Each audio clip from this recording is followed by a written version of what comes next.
നമസ്കാരം, ഞാൻ ശ്രീകുമാർ. യൂറോപ്പ് മലയാളി ജേണലിലേക്ക് എവരെയും ഹാർദമായി സ്വാഗതം ചെയ്യുകയാണ്.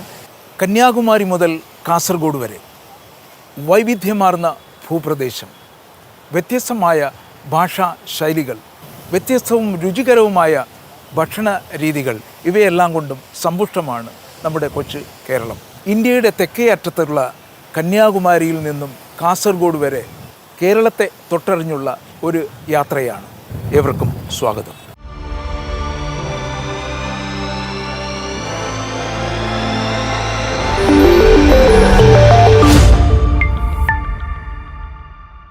കന്യാകുമാരി മുതൽ കാസർഗോഡ് വരെ എന്ന യാത്ര നമ്മൾ ഈ ത്രിവേണി സംഗമത്തിൽ നിന്നാണ് തുടങ്ങുന്നത്. ബംഗാൾ ഉൾക്കടൽ, ഇന്ത്യൻ മഹാസമുദ്രം, അറബിക്കടൽ എന്നീ 3 സമുദ്രങ്ങൾ യോജിക്കുന്ന ഒരു സ്ഥലമാണ് ഇവിടെ. മാത്രവുമല്ല, ഒരു സമയത്ത് കേരളം ഇവിടം വരെ ഉണ്ടായിരുന്നു. തിരുവിതാംകൂറിൻ്റെ ചിഹ്നമാണ് ഈ കാണുന്നത്. കേരളത്തിൻ്റെ പൈതൃകം അറിയാനുള്ള ഈ യാത്ര ഈ ത്രിവേണി സംഗമത്തിൽ നിന്നും ആരംഭിക്കും.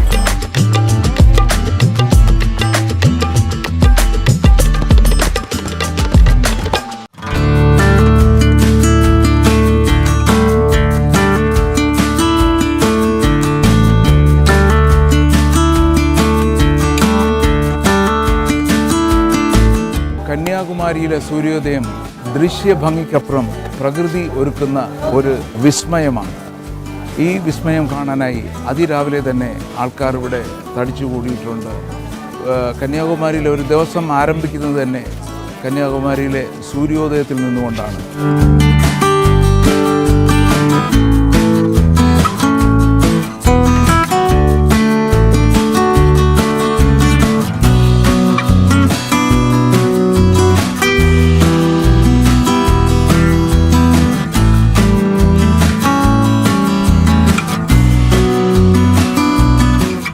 കന്യാകുമാരിയിൽ എപ്പോൾ വന്നാലും ഈ തിരക്ക് തന്നെയാണ്. രാവിലെ തുടങ്ങുന്ന തിരക്ക് തന്നെയാണ്, രാത്രി വരെ ഉണ്ടാവും. ഇവിടെ ഇതിനെക്കുറിച്ചിട്ട്, കന്യാകുമാരിയെക്കുറിച്ചിട്ട് വളരെ വിശദമായ ഒരു എപ്പിസോഡ് നമ്മൾ ഇതിനു മുമ്പ് ചെയ്തിട്ടുണ്ടായിരുന്നു. അതുകൊണ്ട് അതിൻ്റെ വിശദ വിവരങ്ങളിലേക്കൊന്നും പോകുന്നില്ല. എന്നിരുന്നാലും അന്ന് ചെയ്തതിൽ നിന്നും വ്യത്യസ്തമായി ഇപ്പോൾ നടക്കുന്നു എന്ന് പറഞ്ഞാൽ, നമുക്കിവിടെ നിന്ന് ബോട്ടെടുത്ത് നമുക്ക് വിവേകാനന്ദ പാറയിലേക്ക് പോകാൻ പറ്റുമായിരുന്നു. മുമ്പ് വിവേകാനന്ദ പാറയിൽ പോയി കഴിഞ്ഞാൽ ഒരു ബോട്ടെടുത്ത് മാത്രമേ തിരുവള്ളൂരിലേക്ക് പോകാൻ സാധ്യമാകുള്ളായിരുന്നു. ഇപ്പോൾ നമുക്ക് ഇവിടെ ഉള്ളതെന്ന് വെച്ചാൽ ഒരു ഗ്ലാസ് ബ്രിഡ്ജ് വന്നിട്ടുണ്ട്.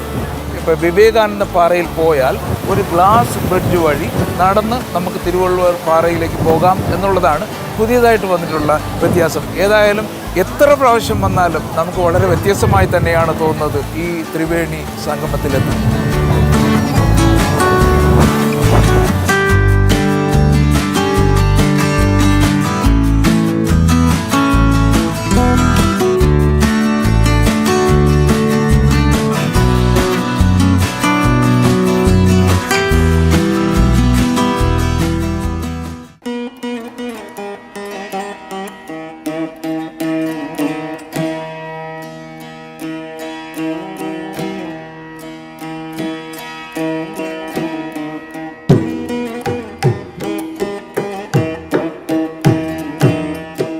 ആദിപരാശക്തിയുടെ അവതാരമായ കന്യാകുമാരി അഥവാ ബാലാംബിക എന്ന ക്ഷേത്രം ഇവിടെയാണ് സ്ഥിതി ചെയ്യുന്നത്.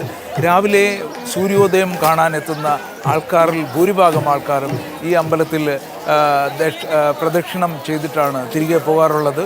നമുക്കത് കഴിഞ്ഞ് ഇവിടെ 300 രൂപ കൊടുത്തു കഴിഞ്ഞാൽ ബോട്ടിങ്ങിന് പോകാൻ കഴിയും. ആ ബോട്ടിങ്ങിൽ പോയി കഴിഞ്ഞാൽ നമുക്ക് തിരുവള്ളൂരുടെ പ്രതിമയും മറ്റും കാണാൻ പറ്റും. വിവേകാനന്ദ പാറയിലേക്ക് പോകാനുള്ള ബോട്ടിങ്ങിനുള്ള ക്യൂ ആണ് ഇതിൻ്റെ പുറകിൽ കാണുന്നത്. 75 രൂപയാണ് നോർമൽ ടിക്കറ്റ്. 300 രൂപ കൊടുത്താൽ സ്പെഷ്യൽ ലൈനുണ്ട്. അപ്പോൾ കുറച്ചുകൂടി നേരത്തെ പോകാനും കുറച്ച് പ്രിഫറൻസും കിട്ടുന്ന ഒരു ലൈനും കൂടെ ഉണ്ട്. 75 രൂപയും 300 രൂപയുമാണ്.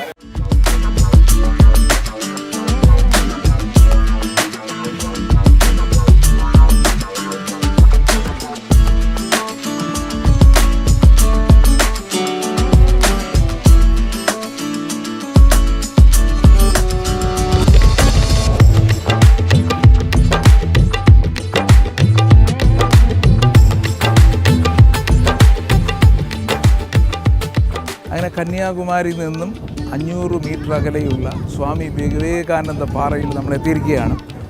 1892 ഡിസംബർ 25, 26, 27 തീയതികൾ 3 ദിവസം ഈ കടൽ നീന്തി ഇവിടെ വന്ന് 3 ദിവസം തപസ് ചെയ്തതിന് ശേഷമാണ് സ്വാമി വിവേകാനന്ദന് എൻലൈറ്റ്മെൻറ്റ് ഉണ്ടാകുന്നത്. അതിനുശേഷമാണ് ഈ കേൾക്കുന്ന വിധത്തിലുള്ള എല്ലാവിധം പ്രപഞ്ചത്തിൽ എന്തൊക്കെ മാറ്റങ്ങൾ വരുത്താൻ ശ്രമിച്ചിട്ടുണ്ടോ അതെല്ലാം നമ്മളറിയുന്നത് ആ 3 ദിവസം ഇവിടെ തപസ് ചെയ്ത് എൻലൈറ്റ്മെൻറ്റ് കിട്ടിയതിന് ശേഷമാണ്. വിവേകാനന്ദ കേന്ദ്രത്തിൽ നിന്ന് നമുക്ക് ഒരു പെർമിഷനൊക്കെ തന്നതുകൊണ്ട് ഇവിടെ നമ്മളെ അസിസ്റ്റ് ചെയ്യാൻ ആൾക്കാരുണ്ട്. അതുകൊണ്ട് ഇവിടെ ഒരാളുണ്ട്. നമസ്കാരം. എന്താ പേരെന്താ? ശിവസുബ്രഹ്മണ്യം. നമുക്ക് ഇവിടുത്തെ ഇതേക്കുറിച്ചെല്ലാം ഒന്ന് പറഞ്ഞു തരാൻ പറ്റും? ഏതായാലും നമുക്ക് അകത്തേക്ക് പോവാം. 1892 സ്വാമി വിവേകാനന്ദൻ ഡിസംബർ 25, 26, 27 തീയതികളിൽ അവിടെ നിന്ന് ഇവിടെ ഒറ്റയ്ക്ക് നീന്തി വന്ന് ഇവിടെ തപസ്സിരുന്നു എന്നാണ് നമ്മൾ ചരിത്രം കേട്ടിരിക്കുന്നത്. അത് കറക്റ്റാണ്. ഇതിലെയാണോ പോകാനുള്ളത്? ഓക്കെ. ആദ്യം കാണുന്നത് ശ്രീപാദ മണ്ഡപം. അത് ദേവി ഇവിടെ തപസ്സിരുന്നതായിട്ട് ഒരു ഐതിഹ്യമുണ്ട്. ഓക്കെ. കന്യാകുമാരി ദേവിയുടെ തൃപ്പാദങ്ങളാണ് ഇവിടെ ഉള്ളത്. ഓക്കെ.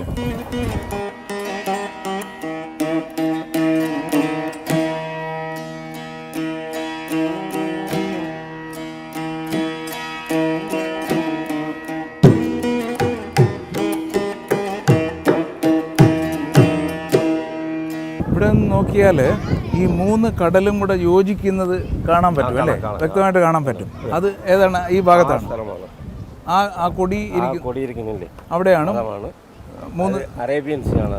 അപ്പുറത്ത് അറേബ്യൻ സീ. ഓക്കെ. ഇത് ഇന്ത്യൻ ഓഷൻ. ബംഗാൾ ഉൾക്കടൽ.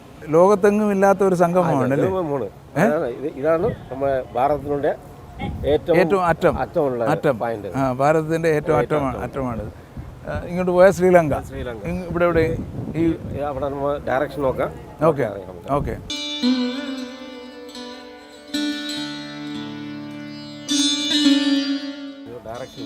ഡയറക്ഷൻ പോയിന്റ് ആണ്. North, south. ഇതാണ് സൗത്ത്. ഈ ലൈനാണ്. ഹിമാലയ എല്ലാം ഇങ്ങനെ വരും. ഇപ്പോൾ കാണുന്നത് സ്വാമി വിവേകാനന്ദ മണ്ഡപം. സ്വാമി വിവേകാനന്ദ മണ്ഡപത്തിലെത്തിയിരിക്കുകയാണ്.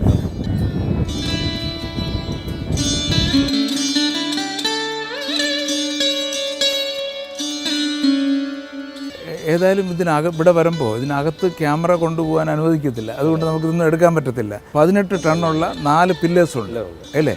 അപ്പോൾ അതിലുള്ള ആർട്ട് വർക്കെല്ലാം ആർട്ട് വർക്ക് ഉണ്ട്. അജന്ത എല്ലോറ കേവ്സിനുடைய ചിത്രങ്ങളാണ് ഇവിടെ. അജന്ത എല്ലോറ കേവ്സിനകത്തുള്ള ചിത്രങ്ങളാണ് ഇതിൽ ആലേഖനം ചെയ്തിരിക്കുന്നത്. ഓക്കെ. ഈ സ്വാമിജിയുടെ ഈ മണ്ഡപത്തിൽ ഓരോ സ്റ്റേറ്റിനുடைய ഇമ്പോർട്ടൻസ് ഉള്ള ഒരു പിക്ചർ ഉണ്ട്. ആദ്യം നമുക്ക് കയറുമ്പോൾ നോക്കിയാൽ അവിടെ 2 ആന നിൽക്കുന്നുണ്ട്. അത് കേരളമായിരിക്കും. ഓക്കെ. പിന്നെ അതിൻ്റെ താഴോട്ട് നോക്കിയാൽ കുംഭമുണ്ട്. കുംഭം തമിഴ്നാട്ടിൽ. ഓക്കെ. ഇത് ഓരോ സ്റ്റേറ്റിൻ്റെയും റെപ്രസെൻ്റ് ചെയ്ത് എന്തെങ്കിലും ഉണ്ടാവുന്നുണ്ടല്ലോ. ഈ മണ്ഡപത്തിലുള്ള ബോർഡിൽ നോക്കിയാൽ വെല്ലൂർ മട്ടിൽ സ്വാമിജി രാമകൃഷ്ണ മിഷൻ. ഓക്കെ. ആ വെല്ലൂർ മട്ടിൻ്റെ ഒരു ക്ഷേത്രമുണ്ട് അവിടെ. ഓക്കെ. അതിൻ്റെ മോഡലാണ് ഇതിൻ്റെ മോൾ വശം എന്ന് പറയുന്നത്. ഓക്കെ. അങ്ങനെ ഇപ്പോൾ സ്വാമിയുടെ ഗുരുക്കളായിരുന്ന ശ്രീരാമ പരമഹംസ, രാമകൃഷ്ണനുടെ വൈഫ് ശാരദാദേവി എല്ലാം ഉണ്ട്. അറിയാൻ വേണ്ടി തീർച്ചയായിട്ടും. ഇവിടെ ഒരു വളരെ വ്യത്യസ്തമായി തോന്നിയതുണ്ടല്ലേ, ഇവിടെ ഒരു സൺറൈസ് കലണ്ടറുണ്ട്.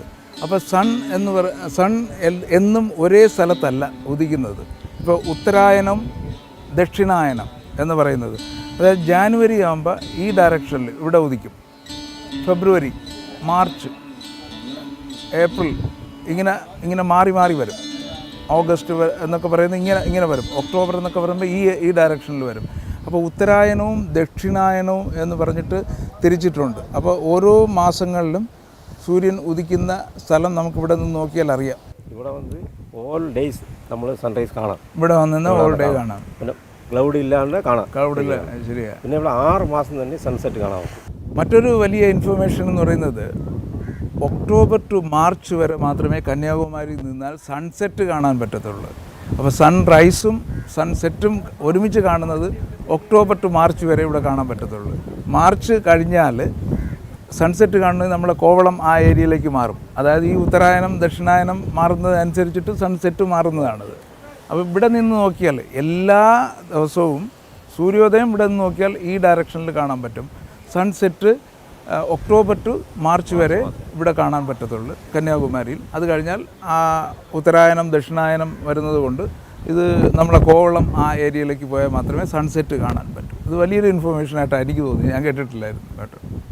ഏതായാലും നമ്മൾ ഇവിടെ കന്യാകുമാരി വരെയും ഇവിടെ വിവേകാനന്ദ പാറയിൽ വരാനും സ്വാമി വിവേകാനന്ദൻ്റെ ജീവിതത്തെക്കുറിച്ച് കൂടുതൽ അറിയാനും കഴിഞ്ഞതിൽ വളരെ സന്തോഷമുണ്ട്. കൂടാതെ ഇത്രയും നേരം ഞങ്ങളോട് ഇതെല്ലാം എക്സ്പ്ലെയിൻ ചെയ്തു തന്നതിനും യൂറോപ്പ് മലയാളി ജേണലിൻ്റെ പേരിൽ നന്ദി രേഖപ്പെടുത്തിക്കൊള്ളുന്നു. Thank you. കന്യാകുമാരിയിൽ വരുമ്പോൾ നമുക്ക് കാണാവുന്ന മറ്റൊരു അട്രാക്ഷനാണ് ഗാന്ധി മെമ്മോറിയൽ. അതിനോടനുബന്ധിച്ച് കാമരാജിൻ്റെ ഒരു എക്സിബിഷൻ സെൻറ്ററും തൊട്ട് അടുത്ത് തുറന്നിട്ടുണ്ട്. അപ്പോൾ ഇവിടെ മഹാത്മാഗാന്ധിയുടെയും കാമരാജിൻ്റെയും രണ്ട് പ്രവർത്തന ശൈലികളെക്കുറിച്ചിട്ടും പ്രവർത്തനങ്ങളെക്കുറിച്ചിട്ടും വിശദീകരിക്കുന്ന ഒരുപാട് കാര്യങ്ങൾ നമുക്കിവിടെ വന്നാൽ മനസ്സിലാക്കാൻ കഴിയും. അതുകൂടാതെ മഹാത്മാഗാന്ധിയും കാമരാജും ഒരുമിച്ചിരിക്കുന്ന ഒരു സ്റ്റാച്യുവും ഇവിടെ പുതിയതായിട്ട് പണി കഴിപ്പിച്ചിട്ടുണ്ട്.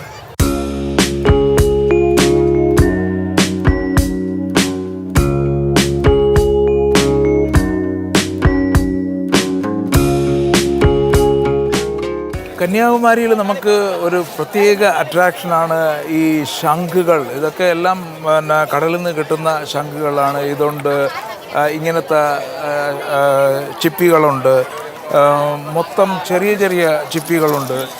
കൂടാതെ ഈ മിററെല്ലാം നമ്മൾ വീട്ടിൽ അലങ്കരിക്കുന്ന സാധനങ്ങൾ വരെ എല്ലാം ചിപ്പിയിലാണ് ഉണ്ടാക്കി വെച്ചിരിക്കുന്നത്. നമുക്ക് ഇപ്പോൾ നോക്കിയാൽ നമുക്ക് കാണാം ഒരു മിറർ ഉണ്ടാക്കിയിരിക്കുന്നതിൻ്റെ അട്രാക്ഷൻ തന്നെ എല്ലാം മൊത്തം ചിപ്പികളുമൊക്കെ വെച്ചിട്ടാണ് ഉണ്ടാക്കി വെച്ചിരിക്കുന്നത്.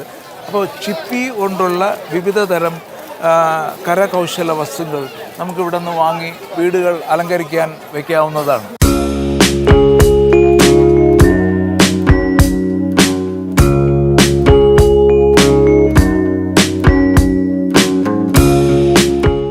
നമുക്ക് തമിഴ്നാട്ടിൽ വരുമ്പോൾ നമുക്ക് കഴിക്കാൻ പറ്റുന്ന ഒന്നാണ് പനം നൊങ്ക്. ഓക്കെ,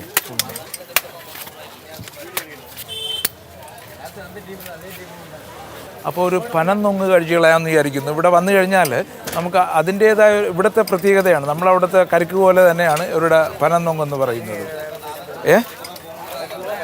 വേറെ എടുക്കാം. ഓക്കെ,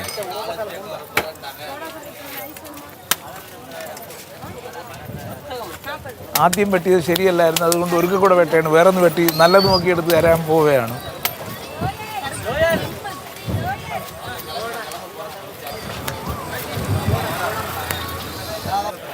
அப்படி தானே இது ரொம்ப பிஞ்சு தான் இது. ஆமாம், இருங்க, நீங்கள் ஷூட்டிங் முடிச்சுட்டு அப்புறம் நான் வந்து நல்லா வந்துட்டேன். ஓகே, இது இப்படி எடுக்கணுமா? இதுதானா? இதுதான். இது വൈറ്റ് സാപ്പിടലാമാ? നമ്മുടെ കൊച്ചം കരിക്ക് കഴിക്കുന്ന മാതിരി തന്നെ, പക്ഷേ ഇതൊരു വ്യത്യാസമാണ്. ഒരു 3 അറകളിലായിട്ടാണ് ഇരിക്കുന്നത്.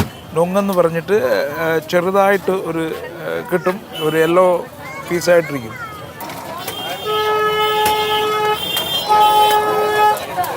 ഇതിന് നമുക്കിപ്പോൾ ഒരു പനം നൊങ്ക് കഴിച്ചതിന് ഇവിടെ അവർ ചാർജ് ചെയ്യുന്നത് 40 രൂപയാണ്. പക്ഷേ വരുമ്പോൾ ഒരു എക്സ്പീരിയൻസാണ്. ഇവിടെ വരുമ്പോൾ നമ്മൾ ഒരു പനം നൊങ്ക് കഴിക്കുന്നതും നമുക്കൊരു പ്രത്യേകത തന്നെയാണ്.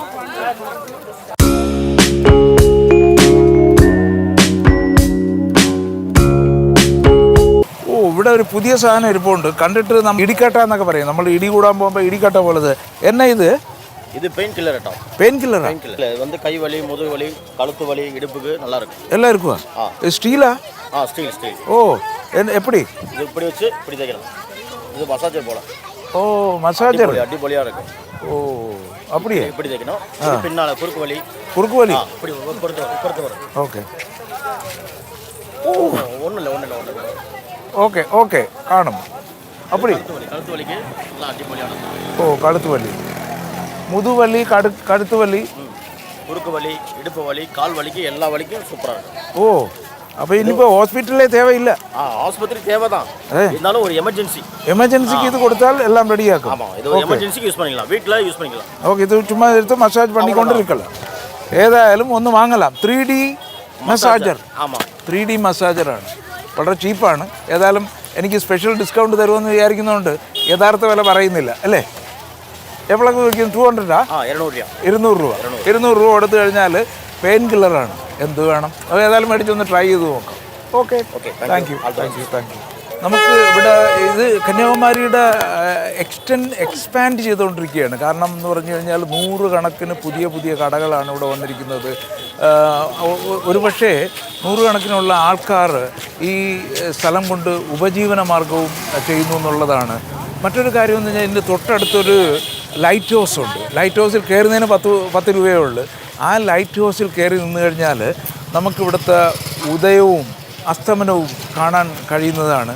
അത് പലരും ഉപയോഗപ്പെടുത്താറില്ല എന്നുള്ളതാണ് തോന്നുന്നത്. അതിന് മുകളിൽ കയറി നിന്നാൽ നമ്മൾ ഈ കന്യാകുമാരിക്ക് ചുറ്റുമുള്ള സ്ഥലങ്ങൾ വളരെ വ്യക്തമായിട്ട് കാണാൻ കഴിയും. നമ്മൾ കന്യാകുമാരിയിലെ ലൈറ്റ് ഹൗസിൽ എത്തിയിരിക്കുകയാണ്. ഇവിടെ വന്നപ്പോൾ മനസ്സിലായി 10 രൂപയാണ് ഇതിൻ്റെ എൻട്രൻസ്. ഞങ്ങൾ 10 രൂപ കൊടുത്ത് ഇതിൻ്റെ മുകളിലേക്ക് പോകാൻ പോവുകയാണ്. ഇതിപ്പോൾ രാവിലെ 10 മണിക്ക് തുടങ്ങി 1 മണി വരെ ഉണ്ട്, പിന്നെ 3 മണി തൊട്ട് 6 മണി വരെ ഉണ്ട്. അതാണ് ഇവരുടെ ടൈമിംഗ് എന്ന് പറയുന്നത്. പക്ഷേ ഇത് വർത്താണ് ഇതിൻ്റെ മുകളിൽ പോകുന്നത്.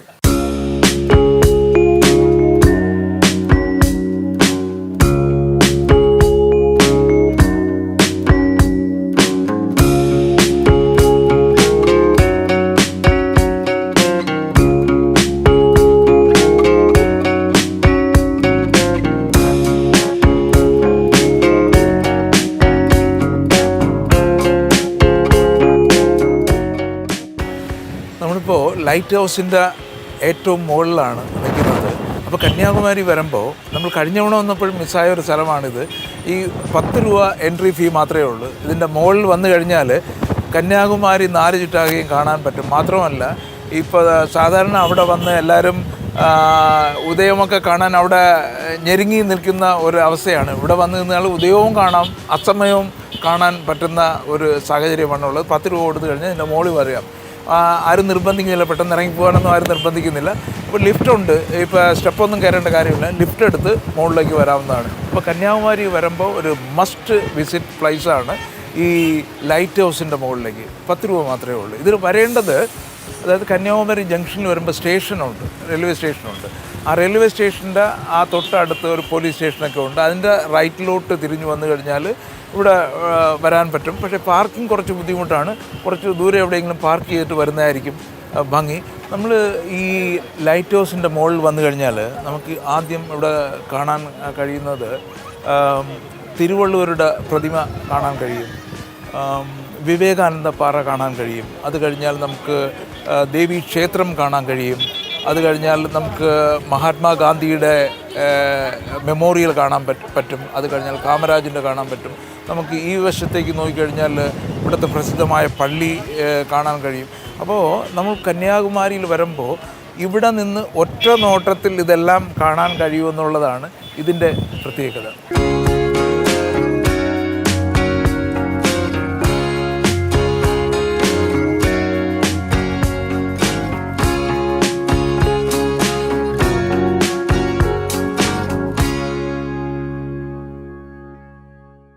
കന്യാകുമാരി വരുമ്പോൾ കാണേണ്ട മറ്റൊരു പ്രധാന അട്രാക്ഷനാണ് ഇന്ത്യയിലെ തന്നെ ആദ്യത്തെ വാക്സ് മ്യൂസിയം.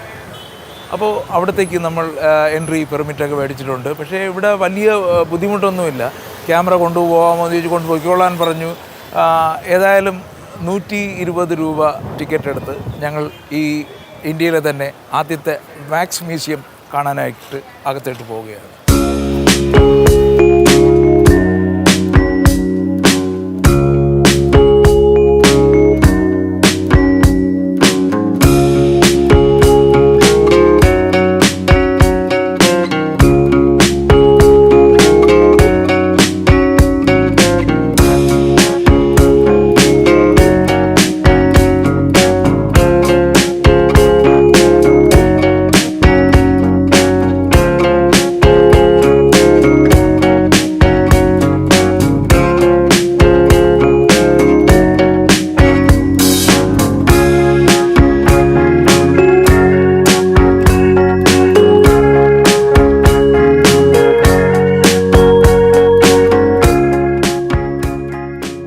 വാക്സ് മ്യൂസിയം ഇന്ത്യയിൽ തന്നെ ആദ്യമായിട്ട് ഉള്ളതാണെങ്കിലും വളരെ മനോഹരമാണ്. ഇതിൻ്റെ കാഴ്ചകളെല്ലാം മനോഹരമാണ്. മാത്രവുമല്ല ഇതിൽ വേണമെങ്കിൽ നമുക്ക് കുറച്ച് സമയം ഇവിടെ സ്പെൻഡ് ചെയ്യാൻ പറ്റും. 3D മൂവീസ് കാണിക്കുന്നുണ്ട്, നല്ല എഫക്റ്റീവ് ആയിട്ടുള്ള കാര്യങ്ങൾ കാണിക്കുന്നുണ്ട്. അതെല്ലാം സമയമുള്ളവർക്ക് കുറച്ചുകൂടെ സമയം ഇവിടെ സ്പെൻഡ് ചെയ്യാൻ കഴിയുന്നതാണ്. ഏതായാലും നമ്മൾ ഈ യാത്ര കന്യാകുമാരിയിൽ നിന്ന് തുടങ്ങിയിരിക്കുകയാണ്, കാസർഗോഡ് വരെ പോവുകയാണ്. ഇതിൻ്റെ പരമ്പരയുടെ തുടക്കമാണ്. ഇനി ഇതിൻ്റെ തുടർച്ചയുള്ള പരമ്പരകൾ അടുത്ത ആഴ്ച മുതൽ എല്ലാ ആഴ്ചയും തുടർച്ചയായി നിങ്ങൾക്ക് കാണാവുന്നതാണ്. ഇന്നത്തെ എപ്പിസോഡ് ഇവിടെ അവസാനിക്കുകയാണ്. വീണ്ടും അടുത്ത ആഴ്ച കന്യാകുമാരി മുതൽ കാസർഗോഡ് വരെ എന്ന 2ാം ഭാഗത്തിലേക്ക് നിങ്ങളെ എല്ലാവരെയും പ്രതീക്ഷയോടെ കാത്തിരുത്തിക്കൊണ്ട് ഞാൻ അവസാനിപ്പിക്കുകയാണ്. നന്ദി, നമസ്കാരം.